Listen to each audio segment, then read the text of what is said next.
বীজতলায় ধান ফেলা হয়েছে।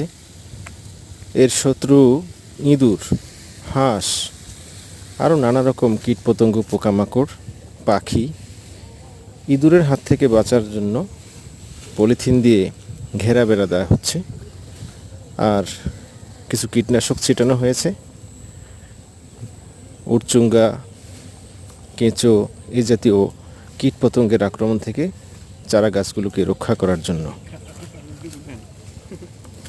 রিজিকের মালিক আল্লাহ, চেষ্টা করার মালিক হচ্ছি আমরা। দুয়ের সমন্বয় ঘটলে একটি সুখী সমৃদ্ধ সোনার বাংলা গড়া সহজ হবে।